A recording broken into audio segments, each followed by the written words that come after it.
بسم اللہ الرحمن الرحیم۔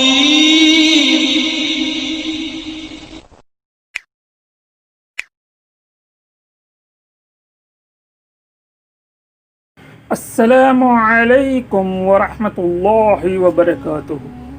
اسلامک ورلڈ کے ناظرین، آج ہم صحیح بخاری کی 5 ایسی احادیث کا مطالعہ فرمائیں گے جو آج سے پہلے آپ نے کبھی نہیں سنی ہوں۔ اللہ رب العزت سے دعا ہے کہ اللہ تعالی ہمیں آقا صلی اللہ علیہ وسلم کی اطاعت کرنے کی توفیق عطا فرمائے، آمین ثم آمین۔ بسم اللہ الرحمن الرحیم۔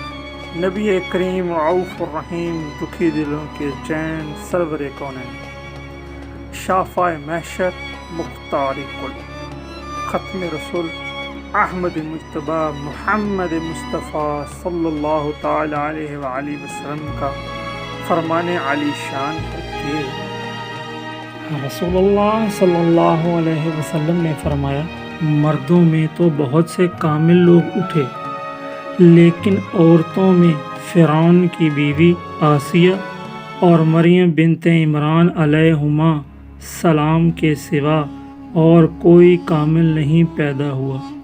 ہاں، عورتوں پر عائشہ رضی اللہ عنہا کی فضیلت ایسی ہے جیسے تمام کھانوں پر سرید کی فضیلت ہے۔ صحیح بخاری حدیث نمبر 3411۔ نبی کریم صلی اللہ علیہ وسلم نے فرمایا، کیا عورت کی گواہی مرد کی گواہی کے آدھے کے برابر نہیں ہے؟ ہم نے عرض کیا، کیوں نہیں؟ آپ صلی اللہ علیہ وآلہ وسلم نے فرمایا، یہی تو ان کی عقل کا نقصان ہے۔ صحیح بخاری حدیث نمبر 2658۔ انہوں نے نبی کریم صلی اللہ علیہ وآلہ وسلم سے سنا، آپ صلی اللہ علیہ وآلہ وسلم نے فرمایا کہ کوئی مرد کسی غیر محرم عورت کے ساتھ تنہائی میں نہ بیٹھے، اور کوئی عورت اس وقت تک سفر نہ کرے جب تک اس کے ساتھ کوئی اس کا محرم نہ ہو۔ اتنے میں ایک صحابی کھڑے ہوئے اور عرض کیا، یا رسول اللہ، میں نے فلاں جہاد میں اپنا نام لکھوا دیا ہے اور ادھر میری بیوی حج کے لیے جا رہی ہے۔ آپ صلی اللہ علیہ وآلہ وسلم نے فرمایا کہ پھر تو بھی جا اور اپنی بیوی کے ساتھ حج کر۔ صحیح بخاری حدیث نمبر 3006۔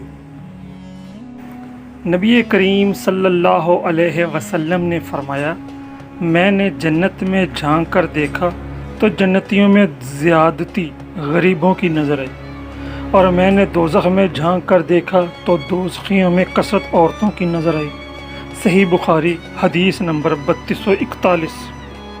رسول اللہ صلی اللہ علیہ وسلم نے فرمایا، عورتوں کے بارے میں میری وصیت کا ہمیشہ خیال رکھنا، کیوں عورت پسلی سے پیدا کی گئی ہے، پسلی میں بھی سب سے زیادہ ٹیڑھا اوپر کا حصہ ہوتا ہے۔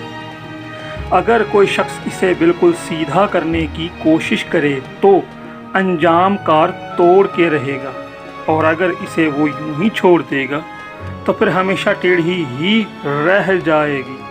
پس عورتوں کے بارے میں میری نصیحت مانو، عورتوں سے اچھا سلوک کرو۔ صحیح بخاری حدیث نمبر 3331۔